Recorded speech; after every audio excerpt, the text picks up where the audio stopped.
खर्च करने का प्रयास करना चाहिए। उसके बाद राजा या राज्य का जो प्रमुख कार्य है वो है सामाजिक व्यवस्था का नियमन और निर्वहन।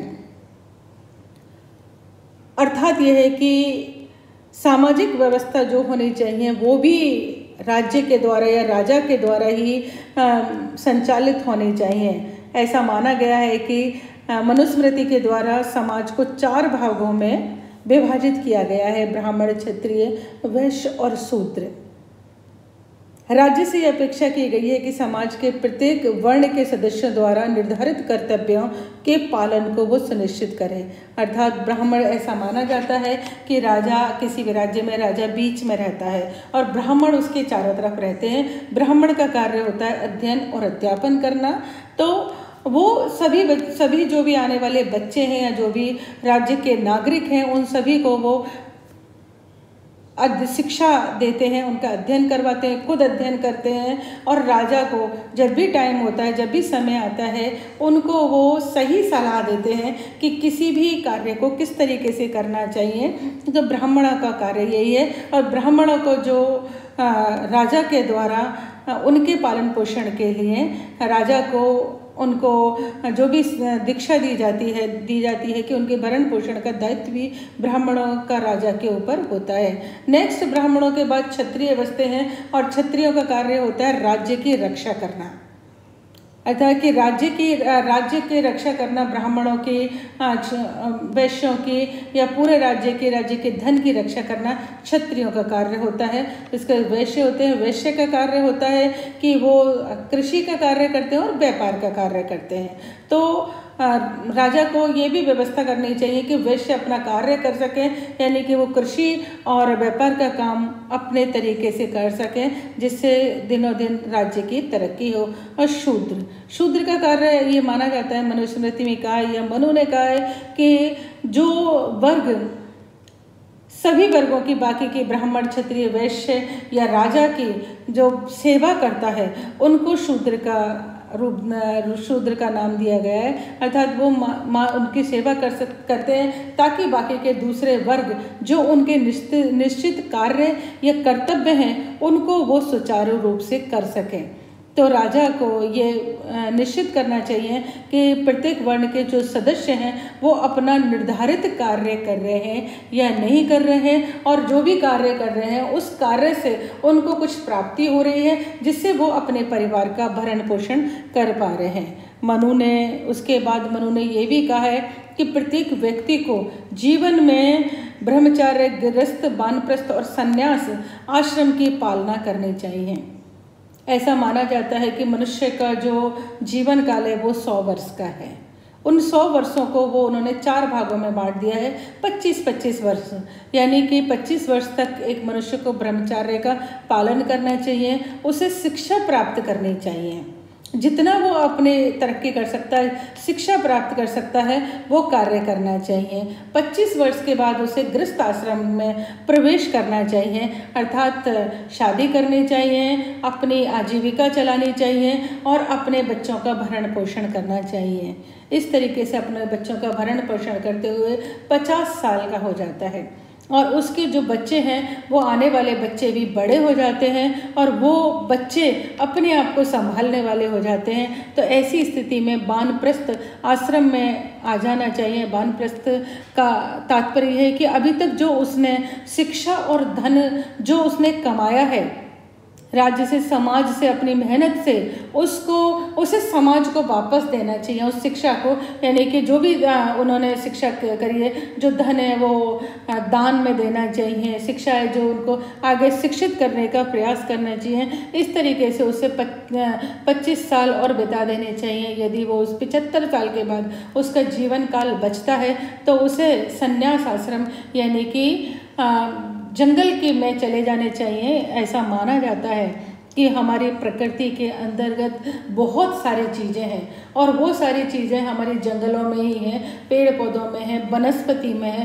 तो मैं तो इसमें यही मानती हूँ कि संन्यास आश्रम का जो उन्होंने रखा था, प्रावधान रखा था, अर्थात ये है कि उनके बच्चे बड़े हो गए हैं, वो अपने आप को संभाल सकते हैं, तो संन्यास उन्हें जंगल में जाकर जो वनस्पति है, जो यह प्राकृतिक जो धरोहर है, हमारे प्रकृति ने हमें जो बख्शी है, उन पे रिसर्च करनी चाहिए, उनके ऊपर सर्वेक्षण करना चाहिए, उनके ऊपर कि क्या क्या हम समाज के लिए और कार्य कर सकते हैं। जैसे बहुत सारी दवाइयाँ होती हैं, उस वनस्पति के अंदर दवाइयाँ होती हैं, प्रकृति में, ज़मीन में भी बहुत सारी चीज़ें छुपी हुई होनी चाहिए, तो निरंतर उनके ऊपर रिसर्च करनी चाहिए उन्हें, और वो रिसर्च उनकी जो भी अगर सफल हो जाती है तो वो राजा तक पहुंचानी चाहिए, जिससे कि समाज का तरक्की हो, समाज का भला हो। तो इस तरीके से प्रत्येक व्यक्ति को अपने आश्रम का निर्वहन करते हुए अपना जीवन व्यतीत करे, ये देखना भी राज्य का दायित्व है। अर्थात 25 साल तक उसकी शिक्षा होनी चाहिए, फिर वो गृहस्थ आश्रम में आए, उसकी सुरक्षा की व्यवस्था होनी चाहिए। यदि वो कोई दान देने का कार्य करता है, शिक्षित करने का कार्य करता है, तो राजा या राज्य उसके लिए व्यवस्था करे। यदि वो जंगल में चला जाता है और संन्यास धारण करता है, तो वहाँ भी उसको खाने को तो चाहिए, उसके खाने की, या फल फूल खा लेता है, या जो भी वो आविष्कार करता है, उसको जंगल में कुछ ऐसी चीज़ें मिलती हैं जिससे समाज का भला हो सकता है, राज्य का भला हो सकता है, मनुष्य जाति का भला हो सकता है। तो उन चीज़ों को लाने का प्रयास राज्य के अंदर, समाज के अंदर, वो राजा को करना चाहिए। उसके बाद राजा को न्याय की व्यवस्था का भी ध्यान रखना चाहिए। राजा के द्वारा निष्पक्ष न्याय की स्थिति को अपनाते हुए नागरिकों के पारस्परिक विवादों को इस प्रकार हल करना चाहिए, उनके ऊपर इस प्रकार निर्णय लेना चाहिए कि सभी व्यक्तियों में सुरक्षा की भावना पैदा हो और न्याय के प्रति विश्वास उनके अंदर पैदा हो, और अपराधियों के अंदर डर पैदा हो कि उनको दंड दिया जाएगा।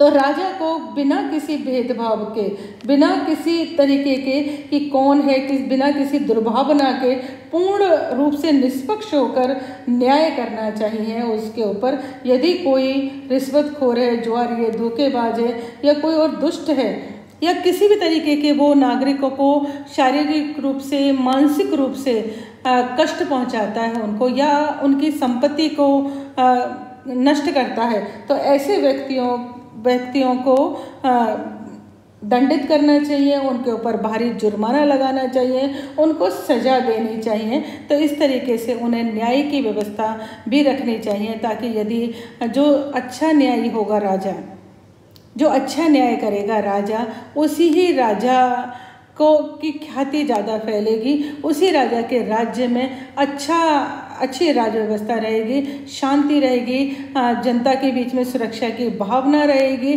तो राज्य में न्याय की व्यवस्था को सुचारू रूप से जरूर होनी चाहिए। उसके बाद जो लास्ट में आता है वो आता है कि राजा को परराष्ट्रीय संबंधों का संचालन, चूँकि राज्य कहीं स्थित है तो उसके चारों तरफ जो है वो दूसरे राज्य हैं, और उन राज्यों के साथ किस तरीके का उनको संचालन रखना है। अर्थात ये है कि ये माना जाता है कि राजा जो है वो जितने अपने मित्र उत्पन्न करेगा, वो उतनी ही शांति के साथ अपना जीवन व्यतीत कर पाएगा, उतनी ही सुरक्षा वो अपने राज्य के नागरिकों को दे पाएगा। तो राजा को इस तरीके की युक्ति और विवेक के आधार पर कार्य करना चाहिए कि वो अनावश्यक युद्ध से बचाव हो सके, उसका राज्य के सम्मान की रक्षा हो सके। और यदि युद्ध नहीं होगा तो जो भी पैसा है, जो भी बल है, वो उसकी राज्य की भलाई के लिए लगेगा, राज्य की उन्नति के लगेगा। इस हेतु राजा को मंडल सिद्धांत और साढ़े गुणे नीति का पालन करना चाहिए। मंडल सिद्धांत का तात्पर्य ये होता है कि वो एक अपना मंडल बना ले, यानी कि जो उसके आसपास के जो राज्य हैं उनको वो मित्र बना ले, और मित्र बना के एक अपना एक मंडल, यानी मंडल का तात्पर्य है कि अपनी एक संगठन बना ले। अर्थात ये कि वो एक इस तरीके के समझौता करें कि वो एक दूसरे के ऊपर किसी भी तरीके का आक्रमण नहीं करेंगे। जिस तरीके से भारत ने स्वतंत्र होने के बाद पंचशील के सिद्धांत को अपनाया था, कि शांतिपूर्ण सह स्थिति की नीति, कि शांति के साथ आप भी रहिए और हम भी रहते हैं। तो इस तरीके से राजा को ये कोशिश करनी चाहिए कि वो अपनी प्रजा के प्रति पिता के समान व्यवहार करे, धर्म का पालन करे और प्रजा को भी शास्त्रों के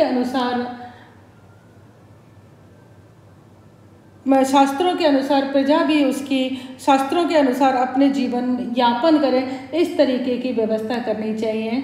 तो इस तरीके के मनु ने कहा है कि जो राज्य का कार्य क्षेत्र है वो बहुत ही व्यापक है। इस तरीके से मनु ने जिस राज्य की कल्पना करी है वो एक लोक कल्याणकारी राज्य की कल्पना करी है, जिसमें प्रत्येक व्यक्ति को अपने बौद्धिक, नैतिक और आध्यात्मिक विकास का समुचित अवसर प्राप्त होता है। अर्थात ये है कि वो कहते हैं, अर्थात ये है कि मनु का कहना यह है कि जो राजा है या राज्य है उसका कार्य यही है कि वो प्रजा के कल्याण के लिए हमेशा कार्य करता रहे।